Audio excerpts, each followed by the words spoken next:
Growing up, I've idolized many heroes off the pages of comic books, TV, and pretty much any character that was on a lunchbox in the 1980s and 90s. But DC has always held a special place in my superhero-loving heart. And there really is no point leading you Undertoads on, so I guess what I'm trying to say is that I really want Wonder Woman to use her magic lasso on me. This is Justice League Heroes for the PlayStation 2. Wonder Woman!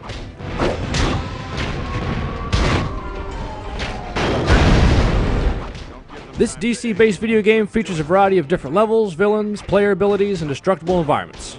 From Batman's Batarang to Green Lantern's Power Ring, Justice League Heroes, which was developed by Snowblind Studios, is a game that is both cool, and yet I wish it gave me more.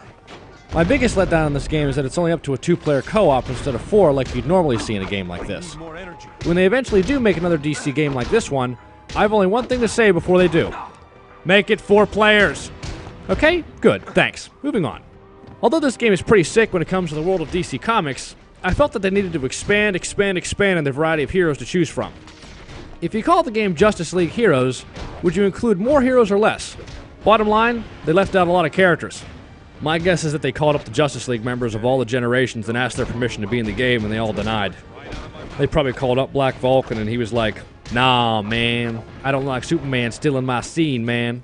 So then they called up Apache Chief, and he was like, "Apache Chief, also don't like Superman stealing spotlight. Now excuse me while I chase that bitch Giganta. In neck tuck!" And you're guessing right, my heart was not into those impressions whatsoever. Nor were they accurate. Hell, nor were they any good.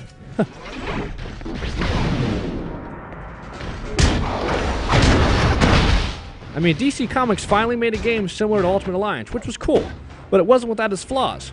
The character variety in Ultimate Alliance is awesome. The variety in Justice League Heroes is weak.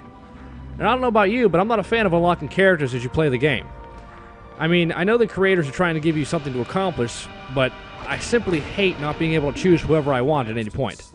When you have to unlock a hidden player midway through a game, to me that's just not cool. For most, the players that have to be unlocked in games like this are usually the cool ones. So why only give the fans the satisfaction of only allowing them to be their favorite hero for only half of a game? Because it's games like this one that after you finished it, you never play it again. So after you finally unlocked he or she, what's the point? One of the things that really pissed me off in this game is the mandatory player selection. In certain levels or sections of the game, you are forced to be specific characters. Now, I know it all correlates to the story and they can't be in 2 places at once, but why would you force me to be a hero that I don't want to play with? Like Zatanna. Although I can't bash that hero too much since she is just drop-dead sexy in this game.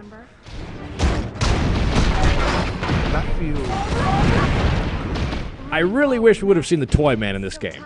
No, not the Toyman of today. I'm talking about the Toyman from the Super Friends in the 1970s. I love the old version of the guy because of his voice. He's like, "Nice try, super fools! You have to do better than that to destroy my death ray. Now run along, kiddies." Sorry, that kind of sounded like the Crypt Keeper's voice towards the end. But anyway, you get my point. The voiceover casting in this game is also a plus. It features people that you've never heard of. But with the exception of the Batman character, who is voiced by Ron Perlman, who is a personal favorite. You may have seen him in his current role as Clay from the Sons of Anarchy TV series, the Hellboy movies, and, dare I admit this, the Beauty and the Beast weekly TV show from the late 1980s. I know, guilty pleasures.